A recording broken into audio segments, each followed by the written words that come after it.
The Warriors were eliminated by the Los Angeles Lakers yesterday night. They were dethroned, so they're officially no longer NBA champs. I'm not gonna lie, I did enjoy that. I've never been a fan of the Warriors. And with that being said, I feel that the Warriors dynasty is over. Yes, I know this could be premature for me to say this, but I'm going to call my shot now and say they're never winning another championship with this current team, not with Curry ever again. And I'm not even blaming Curry for losing this series, but I just don't see it happening. And I think the genesis of their dynasty ending was what happened in training camp with Draymond Green and Jordan Poole. Draymond Green sucker punching Jordan Poole, knocking him out, Balrog style. If you don't know who Balrog is, go look him up from Street Fighter 2. He was this boxer in that legendary video game, maybe before some of you guys' time. But yeah, after he did what he did, I think that pretty much planted the seeds for their downfall for later on in the playoffs. Just that to me cemented it that their dynasty ended right at that moment. It really did. And the reason why I felt it ended was because it destroyed the unity of that team. I think it destroyed chemistry. It destroyed trust. That I didn't really see a lot of togetherness from the Warriors throughout the year. I felt it was more like they were doing their job in a sense. Kind of like when you go to a job that you don't like, you just work your job, but you're not enthusiastic about it or passionate about it. There's just not really any joy. And I think that was lost when that happened. The other biggest problem with what happened was it created a divide between young and old players.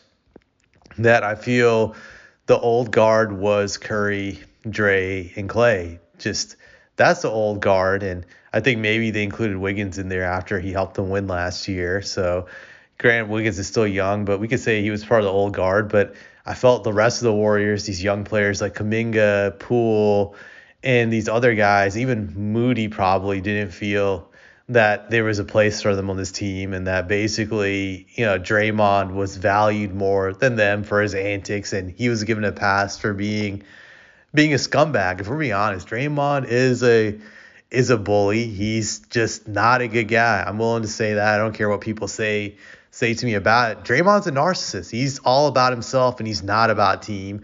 I never bought into his leadership. I thought that was bullshit when he was screaming. He's an emotional leader.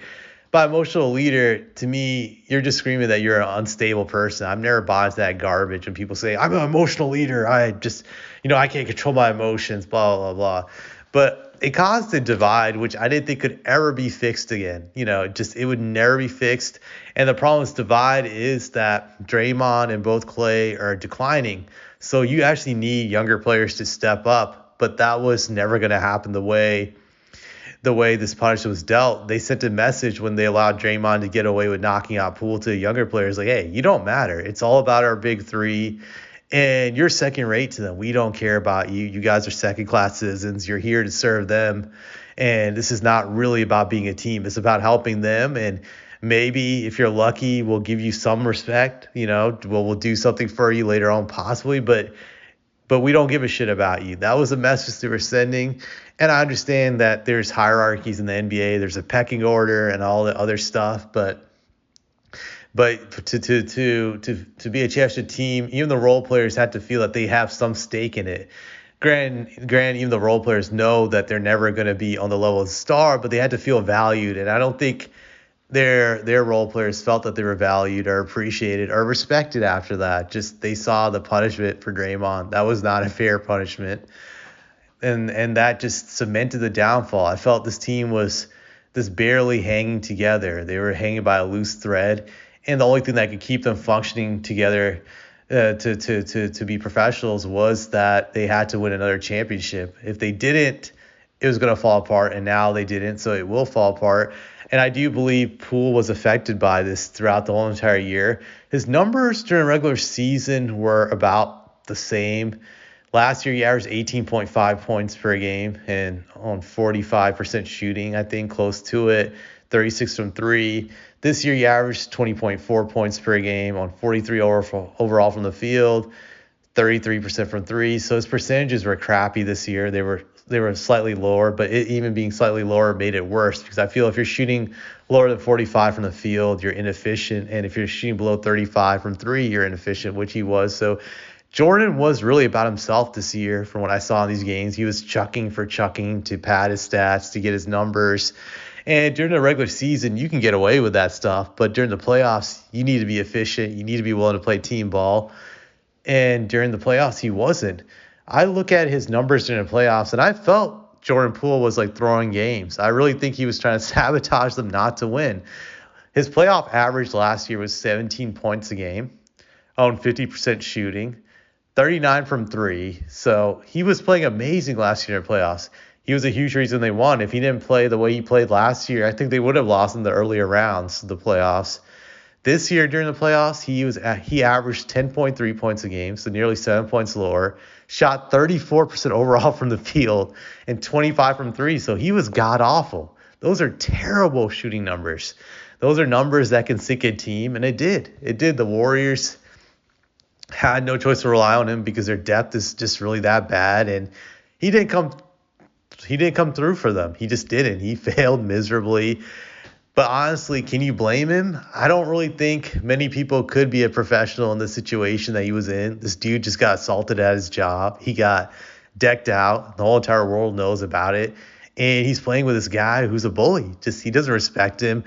I remember reading some reports in the first round out earlier this year, I think post All-Star game break, that Draymond confronted him after a game and just yelled at him. And Poole didn't say anything, but Curry clapped in response and supporting Draymond for yelling at him.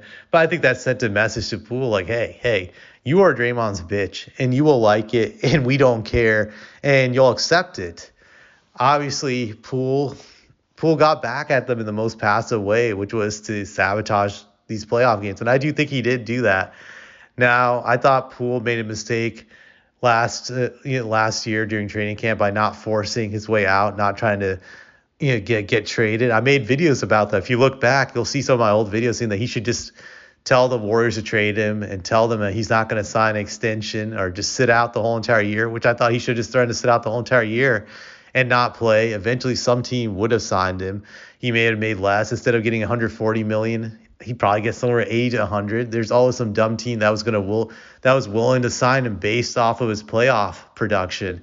So he had that going for him, and he didn't leverage his cards. I felt that was the only thing he could do other than fighting Draymond, but he's a very passive guy, so I knew it wasn't in him to fight Draymond. But ultimately, I think that situation, the way the Warriors did not suspend Draymond or punish him for knocking out Poole, sent that message to Jordan, like, we don't care about you. We're all about Draymond, and you're just there to serve him and the big three. And it ultimately led to their demise. And it sent a message to their other young players that, like I said, they don't care about them. And this is what they got. They got a situation that is not repairable now. The smart thing for the Warriors to have done in that situation to save their team was to trade Draymond. Really, I don't think Draymond brings as much value to them as people claim now. You could say back in 2016 when he was a legit all-star, he was very valuable. That's one of the few times I'll say he was legit. He was averaging, I think, 14 and 10, and his three-point shooting was good. So you had to give him credit for that. But he has declined a lot since that period. He's gotten worse and worse every year. And I don't think what he brings to the table really makes up for the negative things he brings, which is not just his toxic personality, but his lack of a jump shot, not able to score, that teams are now just leaving him open on purpose. Also, on top of that, you have Looney who can't score. So whenever the Warriors were playing in the playoffs, they were basically playing 3-on-5. Every game they were playing 3-on-5. Teams exploited it. They made sure they had five guys who could score. So even if they couldn't play defense, the Warriors were consistently having to play 3-on-5, which was not a winnable scenario. I also don't think their depth lineup works anymore by playing Draymond in center. Part of the reason why the depth lineup worked was they were younger. They also had Andre Iguodala, who could play at a high level, any of those other positions. So it worked, but Andre's now old and washed, so they couldn't use him for that. Draymond's also a lot older now, so he can't get away with guarding legit centers anymore. I don't think he's able to pull that off. Just his size, he's too little. And even with his hacking and dirty play, it just doesn't give him enough to to slow them down or stop them. So ultimately, sticking with this guy hurt the Warriors. Now, if they traded him, were they guaranteed to win back-to-back? I would say no, but they could have given themselves a chance long-term to retool and possibly get back to a championship level if they got the right players in exchange for him. The Warriors, in my eyes, have to fix a few things now. They need a legit center. Looney, to me, is not going to cut the mustard. This guy is an offensive liability. He can't shoot a jump shot. He's not even a lob threat. The only thing he does well is rebound. I will give him that he had a good season, but overall, he's just such a liability on the offensive end that his defense doesn't make up for it. The same for Draymond. And also, Clay is aging, so they have so many holes. They need to get a young shooting guard that can replace what Clay used to bring on defense. Clay needs to be willing to go to the bench. I don't think he's willing to do that, so they have that hole. Just Wiggins, I think, will be still very productive. He's young, but as you can see, they have a hole at their shooting guard. They have a hole at the power forward. They have the hole at the center spot. So trading Draymond actually would have been good for them because they could have started the retooling and try to get back into being an elite team again. But now I think it's going to be much harder. I don't think Draymond's value is as high as people think it to be. To me, I think the rest of the league probably suspects that he's only good in their system, and even their system, he's not good enough to win anymore. So the Warriors, pretty much their dynasty was sunk when that incident happened. They had to make a decision on what to do for the future. And like someone would say, they picked poorly, or they chose poorly. Just that was something people are going to look back years from now and just shake their heads and say, like, what were the Warriors thinking? So, yeah, the Warriors are done forever, at least with Curry. I don't see them ever winning another championship. This team is going to have a painful decline. They're going to be a treadmill team at best. Sure, they can go to the playoffs next year, but they ain't winning shit. Probably at best they can get to the second round, but I think there's a high chance they could lose in round one because I think now they're going to face more teams that are not inexperienced like the Kings. And so if they're not inexperienced, what can the Warriors do to beat them? I think the Kings would have won that series if they had more experience. Instead, they ended up choking due to the lack of experience. So that's the way I look at it.